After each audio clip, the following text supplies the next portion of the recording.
आज के यूथ के पास हजारों डिस्ट्रैक्शन है। इंस्टाग्राम रील्स से लेकर यूट्यूब शॉर्ट्स तक और टिंडर से लेकर जोश ऐप तक हर जगह आज का युवा अपना टाइम बर्बाद कर रहा है। और बात बस टाइम की नहीं है, जो कचरा दिमाग में आजकल सब डाल रहे हैं वो आपकी मेंटालिटी, थॉट्स और बिहेवियर्स को बहुत अफेक्ट करता है।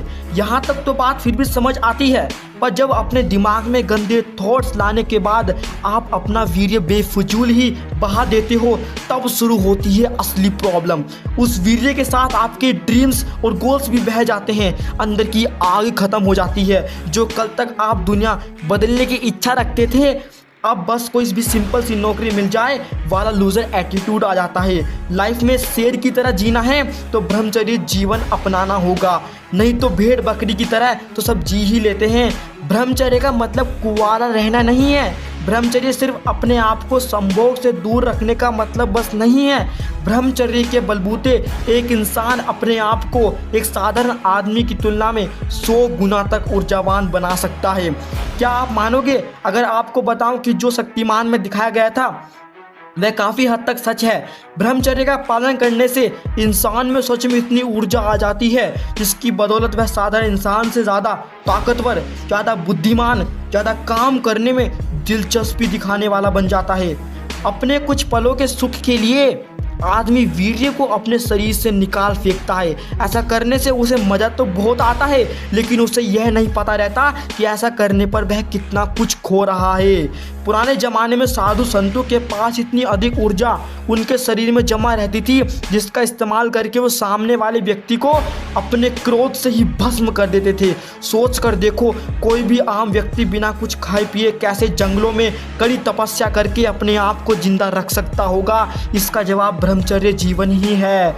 आज भी अगर आप सावन मोक्ष को देख लो तो आपका दिमाग चकरा जाएगा। उनकी मानसिक शांति और शारीरिक ताकत को देखकर, और उनके पास भी यह ताकत ब्रह्मचर्य की बदौलत ही आई है। शालीन मॉन्क्स खड़े पहाड़ों पर चढ़ जाते हैं। वह लोग अपने शरीर के तापमान को कंट्रोल में कर सकते हैं। किसी आम इंसान की तुलना में वो काफ़ी तेज़ रफ्तार में दौड़ सकते हैं, काफ़ी ज़्यादा वज़न उठा सकते हैं, और इनके बावजूद भी वो बिल्कुल दुबले पतले दिखाई देते हैं।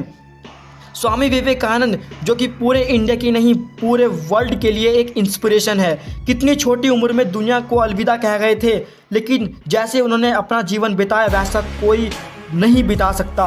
वो खुद एक ब्रह्मचारी थे। उनका कंसंट्रेशन लेवल इतना ज़्यादा था कि पूछो मत।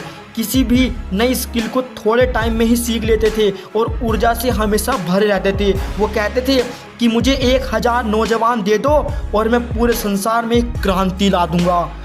ब्रूस ली, जिनका नाम मार्शल आर्ट्स की दुनिया में अमर है, खुद इस प्रिंसिपल को फॉलो करते थे। उन्हें शरीर की ताकत सिर्फ बाहरी एक्सरसाइज से नहीं मिलती थी, बल्कि मन के भीतर बसे ऊर्जा के स्रोतों से भी मिलती थी।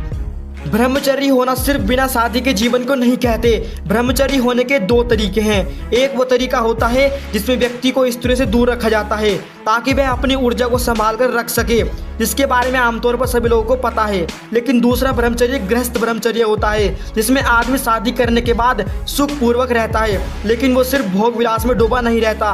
वह अपने वीर्य को शादी के बाद भी संभाल कर रखता है और सिर्फ संतान की प्राप्ति के लिए इसका इस्तेमाल करता है।